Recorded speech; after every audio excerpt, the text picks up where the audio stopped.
देश के विकास में एक मील का पत्थर साबित होगा। और बहुत सारी चीज़ें बजट में हमने इस बार दी है, जिसकी पूरी विस्तृत जानकारी हमारे सांसद जी आपको देंगे ही।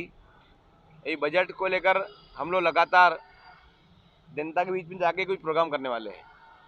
उसके लिए भी हमने एक टीम बनाई है जिले की, जिसमें हमारे कोषाध्यक्ष श्री आनंद पाटीदार जी, हमारे चिकित्सा प्रकोष्ठ के संयोजक श्री मनोज अग्रवाल जी, हमारे अंत्योदय प्रकोष्ठ प्रवीण चापरकर जी, एनजीओ प्रकोष्ठ के संयोजक, और एक चार्टर्ड अकाउंटेंट प्रकाश लाड। ये 4 लोगों की टीम बनी है, जो आने वाले समय में हम लोग जनता के बीच में जाके भी कुछ प्रोग्राम बजट पे हम करने वाले हैं।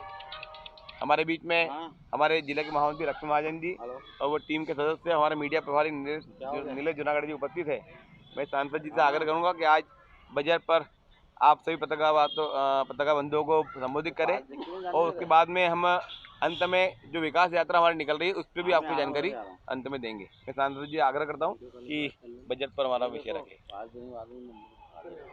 बजट 2023-2024 के पत्रकार साथियों के साथ चर्चा में उपस्थित हम सबके जिले के यशस्वी अध्यक्ष भाई मनोज लदवे जी, हमारे ज़िले के महामंत्री लक्ष्मण जी, हमारे कोषाध्यक्ष आनंद जी, हमारे डॉक्टर साहब मनोज जी, हमारे मीडिया के सहयोगी हमारे नीलेश जी और मनोज जी, हमारे आदित्य जी, गंभीर भाई, उपस्थित सभी पत्रकार साथियों, जो अभी 1 तारीख को 2023-2024 का जो बजट पेश किया गया है, ये अमृतकाल का बजट है। और इस बजट में सभी वर्गों को ध्यान में रखते हुए माननीय प्रधानमंत्री मोदी जी के नेतृत्व में हमारे देश के वित्त मंत्री माननीय श्रीमती निर्मला सीतारमण जी ने जो बजट पेश किया है, ये सभी वर्गों को, सभी क्षेत्रों को ध्यान में रखते हुए बजट बनाया गया।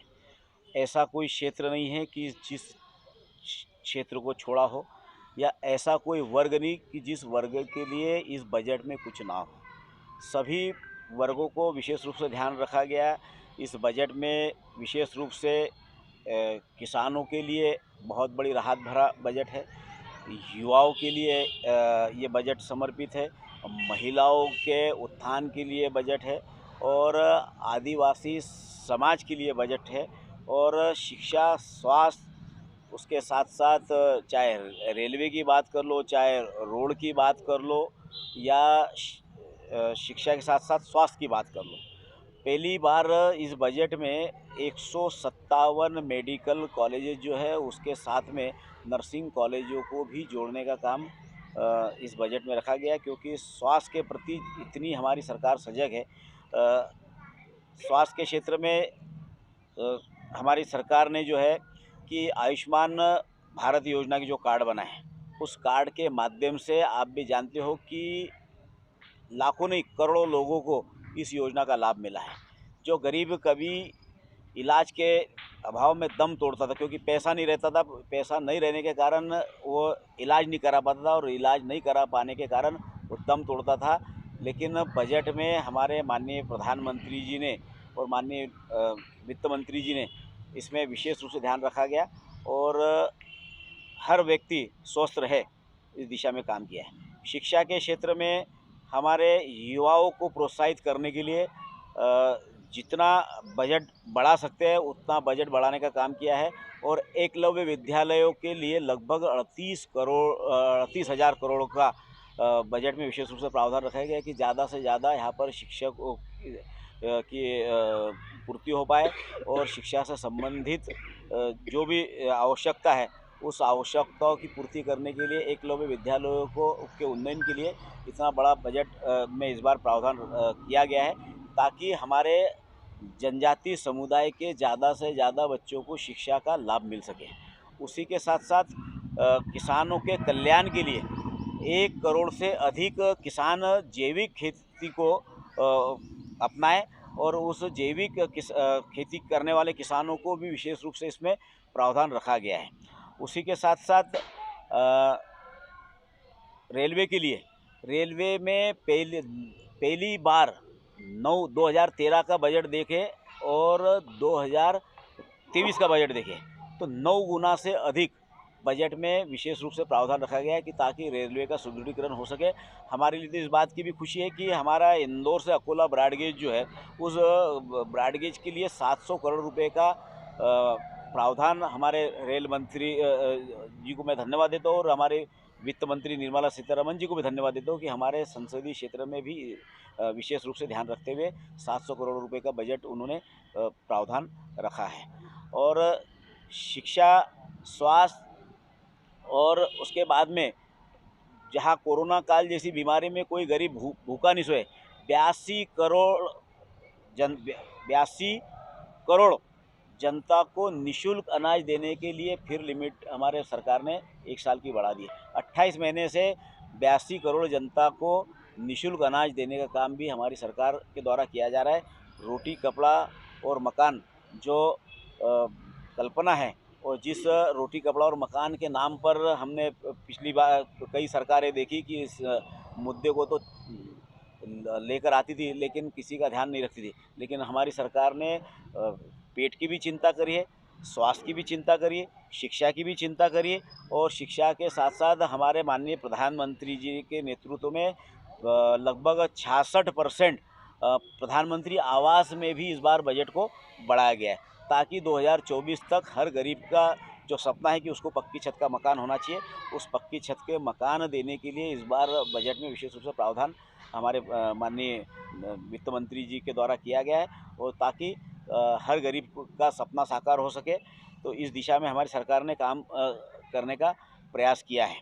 और रोड के लिए भी NH के रोड जो है कि हमारा जो है इंदौर से लेकर, हम तो पूरे देश भर की बात नहीं करूँ, मैं तो मेरे संसदीय क्षेत्र की बात करूँ कि इंदौर से लेकर तो मुक्ताई नगर तक, और जो बोरगांव तक के तो रोड का काम चालू है, बोरगांव से लेकर तो मुक्ताई नगर तक के भी टेंडर हो चुके हैं।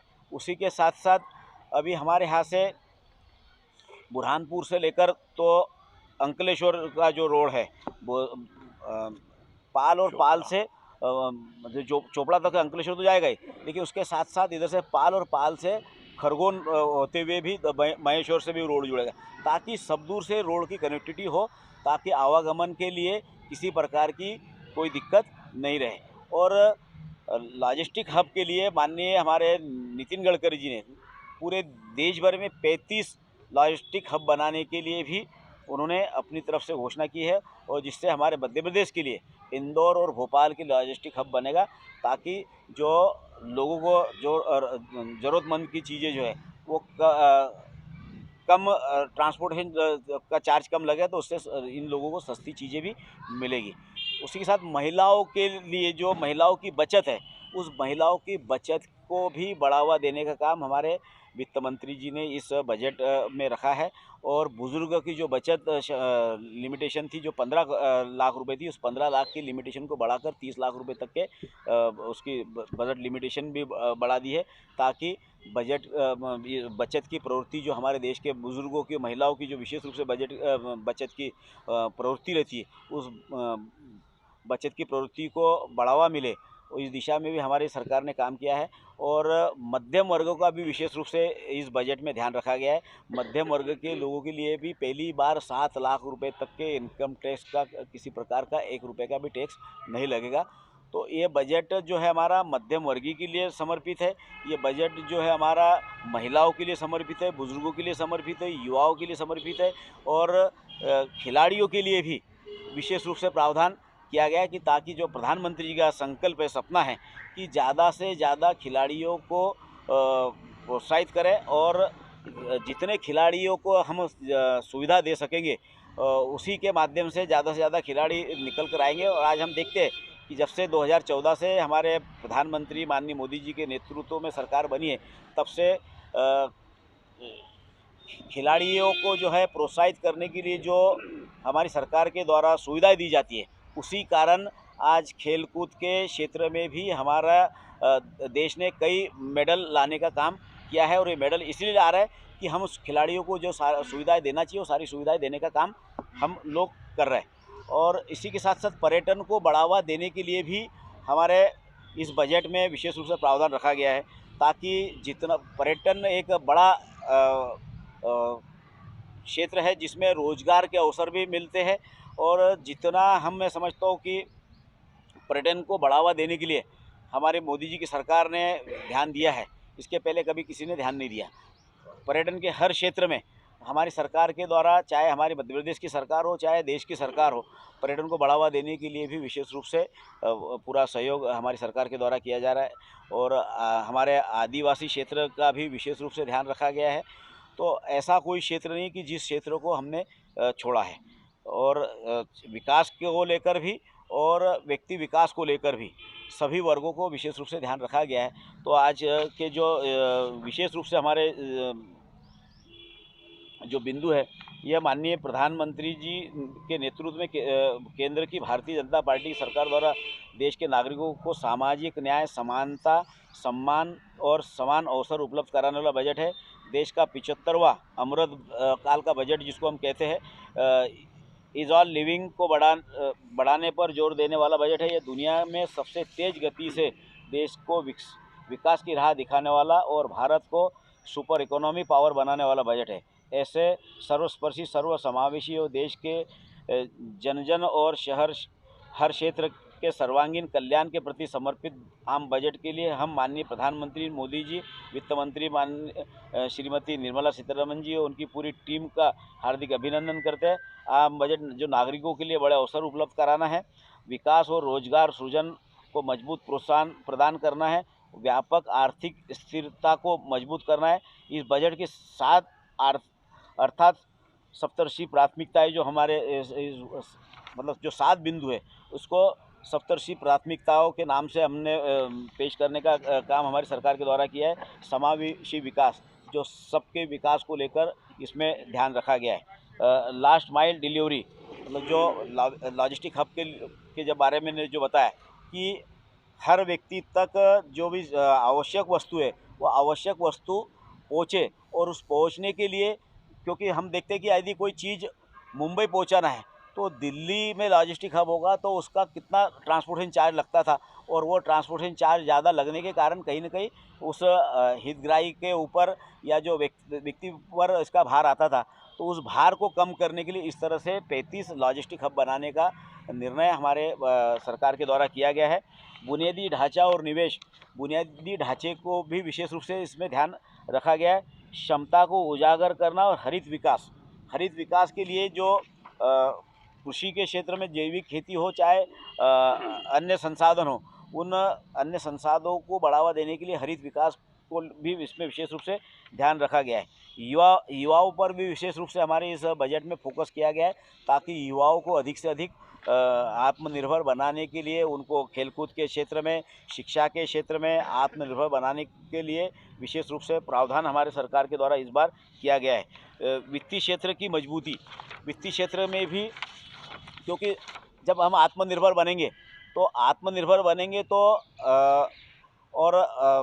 आत्मनिर्भरता के साथ साथ जो स्थानीय लेवल पर रोजगार उपलब्ध कराने के लिए हर जिले को एक जो उत्पाद है, उत्पादन को उसको हाईलाइट करने का काम किया गया है, कि ताकि हम ज़्यादा से ज़्यादा यहाँ पर लोगों को रोजगार उपलब्ध कर सकें। जैसा कि बुरहानपुर ज़िला जो हमारा केले के लिए चिन्हित किया गया है, और केले का आज हम देखते हैं कि चाहे उसके बाय प्रोडक्ट हो, चाहे उसको एक्सपोर्ट करने की बात हो, तो यहाँ पर जितना हम इस काम को ध्यान रखेंगे उतना यहाँ पे के युवाओं को भी रोज़गार मिलेगा, किसानों को भी इसका लाभ मिलेगा।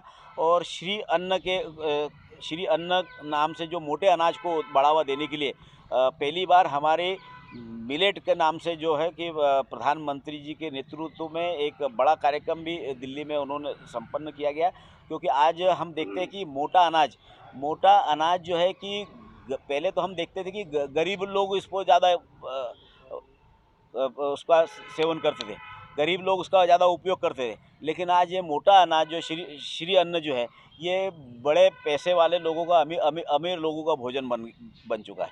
तो इस मोटे अनाज को बढ़ावा देने के लिए इसका प्रचार प्रसार भी किया जा रहा है। जितना इस मोटे अनाज का उपयोग होगा उतना हमारे छोटे छोटे किसानों को इसका डायरेक्ट लाभ मिलेगा। इस दिशा में भी हमारी सरकार ने काम किया है। और यह महज वर्ष 2023-24 के डेवलपमेंट का एजेंडा नहीं, बल्कि देश के लिए अगले 25 से 50 साल को ध्यान में रखते हुए बजट पेश किया गया है। हेतु विकसित अर्थव्यवस्था की बुनियाद रखने वाला ब्लूप्रिंट है। आदरणीय प्रधानमंत्री नरेंद्र मोदी जी ने इस बजट के माध्यम से पुरानी टैक्स व्यवस्था को खत्म करते हुए मध्य वर्ग के नौकरी पेशा लोगों को ऐतिहासिक तोहफा दिया है। अब नौकरी पेशा लोगों को 7 लाख रुपए सालाना की आय पर कोई टैक्स नहीं देना होगा। साथ ही टैक्स स्लैब को भी घटाकर 5 तक सीमित कर दिया गया है। मोटे अनाज उगाने के मोर्चे पर भारत लगातार बेहतर प्रदर्शन कर रहा है। भारत श्री अन्न का सबसे बड़ा उत्पादन और दूसरा सबसे बड़ा निर्यातक देश है। भारत को श्री अन्न का ग्लोबल हब बनाने के लिए हम कटिबद्ध है। इस दिशा में Hyderabad Indian institute of millet research स्थापित करना एक बहुत बड़ा कदम है। पिछड़े आदिवासी समूह की सामाजिक आर्थिक स्थिति में सुधार के लिए PMPBTG विकास मिशन शुरू किए जाने का निर्णय श्री नरेंद्र मोदी जी की सरकार के आदिवासी विकास के प्रति गंभीरता को दिखाता है। इस योजना के लिए लगभग 15,000 करोड़ रुपए का कोष बनाया गया है, जिससे PBTG बस्तियों में बुनियादी सुविधाएं दी जाएगी। बच्चों और किशोरों के लिए राष्ट्रीय डिजिटल पुस्तकालय स्थापित किया जाना है और अगले 3 साल में 740 एकलव्य स्कूलों के लिए 38,800 टीचर्स और सपोर्ट स्टाफ नियुक्त किए जाने का निर्णय एक स्वागत योग्य कदम है। मैं श्री नरेंद्र मोदी सरकार द्वारा पशुपालन, डेयरी और मत्स्य पालन पर ध्यान देने के साथ कृषि ऋण लक्ष्य को बढ़ाकर 20 लाख करोड़ रुपए किए जाने के निर्णय का हृदय से स्वागत करता हूं। युवा उद्यमियों द्वारा कृषि स्टार्टअप और को प्रोत्साहित करने के लिए एक कृषि त्वरक कोष की स्थापना का निर्णय भी एक सराहनीय कदम है, जो कृषि विकास में महत्वपूर्ण भूमिका निभाएगा। अगले 3 साल तक 1 करोड़ किसानों को नेचुरल फार्मिंग में मदद की जाएगी। इसके लिए 10,000 बायो इनपुट रिसोर्स सेंटर बनाए जाएंगे, जो कि एक स्वागत योग्य कदम है। 6,000 करोड़ रुपए के फंड से PM मत्स्य संपदा योजना की नई उपयोजना मछुआरे, मछली विक्रेताओं और इस क्षेत्र के माइक्रो और स्मॉल उद्यमियों को और सशक्त बनाएगी। युवाओं के सपनों को उड़ान देने के लिए PM कौशल विकास योजना 4.0 की घोषणा सर्वदा स्वागत योग्य कदम है। इसके तहत देश भर में 40 स्किल इंडिया सेंटर स्थापित किए जाएंगे, जो युवाओं के कौशल में और निखार लाएगा और उन्हें आगे बढ़ाने का अवसर प्रदान करेगा। है ना? तो ये बाकी जो है मैंने मौखिक आप लोगों को मौखिक बता दिया, और बाकी और ज़्यादा बढ़ना है तो ये करीबन पूरा डिटेल ही है फिर जी। गिरे ना तो रोड नहीं रहे। नहीं, देखिए ऐसा नहीं कह सकते कि आप अमृत की एक बूंद भी बुरहानपुर में नहीं गिरी। आज जो नेशनल हाईवे जो बन रहा है, वो तो पहले से ही बन रहा है, तो बजट तो अभी आ रहा ना भाई, पहले से क्या बन रहा है? अभी तो टेंडर हुए, अभी तो चालू हो रहा है। प्रक्रिया देखो, घोषणा होना अलग बात हो जाती है, लेकिन उसको अमल में तो अभी लाया जा रहा है। तो हजारों करोड़ रुपए का जो है, लगभग 1200 करोड़ रुपए के ऊपर ये रोड का जो बनेगा, ये तो कहाँ से जाएगा? बुरहानपुर से तो जाएगा। बुरहानपुर के लोगों को तो उसकी सुविधा मिलेगी। और जो इंदौर से लेकर तो अकोला तक के ब्रॉडगेज के जो सुदृढ़ीकरण के लिए 700 करोड़ रुपए का बजट मिला है, ये भी तो अपने क्षेत्र के मिला है। एक शहर के लिए, एक गांव के लिए अलग अलग तो नहीं रह सकता, लेकिन जो प्रधानमंत्री आवास योजना में जो पैसा आएगा, वो भी तो बुरहानपुर में आएगा। फिर और आज 82 करोड़ जनता को जो निःशुल्क अनाज मिलेगा, वो भी तो बुरहानपुर की जनता को आएगा। एकलव्य विद्यालय के लिए जो टीचर्स की और इसकी जो व्यवस्था करी जा रही है, वो भी तो बुरहानपुर जिले में आ रही है। पर्यटन को लेकर सरकार ने पहल की है, लेकिन पर्यटन की दृष्टि से यदि देखा जाए, बाकी कहीं ना कहीं उसको लेकर हर कोई पैर लेने की दौड़ में, कोई बोलता हमने लाया, कोई बोलता हमने लाया, तो उसको लेकर देखिए, जो सरकार में वही लाएगा, बाहर वाला तो व्यक्ति लाने से रहा नहीं। पत्र बहुत सारे आए थे, 2 प्रेस नोट जारी हो जाते हैं। देखिए कैसा है कि आप लोगों ने तो खुशी की बात होना चाहिए कि हमारे सारे जनप्रतिनिधि या हमारे सारे नेता अपने क्षेत्र में विकास के लिए प्रयास कर रहे हैं, वो करना भी चाहिए, एक साथ प्रेस वार्ता ले लिया करो सब। अब देखो कैसा होता है कि हर व्यक्ति की अपनी अपनी व्यस्तता रहती है, तो जिसको जैसा समय मिलता है वैसा अपना पत्र जारी करता है, उसमें क्या दिक्कत है। प्रेस नोट एक जारी हो, कंफ्यूज हो जाए। माननीय सांसद जी, अभी 2 हुए थे एक साथ, तो हैदराबाद मिलेट रिसर्च सेंटर से बीज की व्यवस्था के लिए अपने संसदीय क्षेत्र में अपन क्या व्यवस्था करेंगे, और दूसरा ऑर्गेनिक इनपुट सेंटर के लिए अपने संसदीय क्षेत्र में कितने इनपुट सेंटर हैं कृषि से संबंधित मेरे दूरदर्शन। देखिए, बजट अभी पेश हुआ है 3 दिन पहले, है ना। अभी जो है कि कौन कौन से क्षेत्र के लिए क्या क्या चीज़ें मिल रही है, ये अभी उसको थोड़ा समय लगेगा। ये तो अभी हमने रेलवे का जो है कि परसों ही रेल मंत्री से मिले, तो उन्होंने उस रोज हम जब गए मिलने के लिए, हमारे सारे सांसदों को जिन जिन क्षेत्रों से ट्रेनें जा रही है या जिन क्षेत्र में नहीं जा रही, तो उनको कम से कम अपने अपने क्षेत्र के लोगों को ये जानकारी मिल जाए कि आपके विभाग के द्वारा हमारे क्षेत्रों को क्या दिया गया है। मेरा आशय केवल इतना है कि एक जिला एक जिले में है, लेकिन मिलेट्स के लिए हमारा जो ट्राइबल का ब्लॉक है उसके लिए हमको एक विशेष बात करनी पड़ेगी, व्यवस्था करनी पड़ेगी बीच के लिए। देखिए, मैं आपको जैसे बता रहा हूँ कि ये मिलेट को बढ़ावा देने के लिए हमारे माननीय प्रधानमंत्री जी छोटे छोटे किसानों को, जो छोटा किसान है, उस छोटे किसान को सक्षम बनाने के लिए इस तरह का पहली बार किसी सरकार ने सोचा है। क्योंकि मिलेट जो मोटे अनाज उत्पादन बड़ा किसान तो नहीं करता, छोटा किसान ही करता है, तो उस छोटा किसान को उसका लाभ मिले, इस दिशा में हमारी सरकार ने काम किया। और हमारे जो कि ट्राइबल क्षेत्र है हमारा, तो हमारे इस क्षेत्र में कुछ न कुछ उसका सेंटर बने, इसलिए हम लोग अभी बात रखेंगे कि अभी तो मिलेट इस बजट में पेश किया। 15 दिन पिछले एक महीना पहले और माननीय कृषि मंत्री जी ने मिलेट पर एक स्वभोज रखा था, और उसमें उन्होंने मिलेट क्या चीज़ है ये किसी को नहीं खबर थी अभी तक की, लेकिन पहली बार किसी सरकार ने, किसी प्रधानमंत्री जी ने इस और कदम बढ़ाया है, और छोटे छोटे किसानों को मजबूत करने के लिए श्री और मोटा अनाज भी नहीं, श्री अन्न की उसको उपाधि दी है। तो इस दिशा में बिल्कुल निश्चित रूप से हम प्रयास करेंगे। आपका जो प्रश्न है वो काफ़ी अच्छा प्रश्न है, और केले उत्पादक किसानों के लिए भी अभी हम लोग बात करने वाले हैं कि हमारे यहाँ पर केला और मोटे अनाज के लिए कुछ न कुछ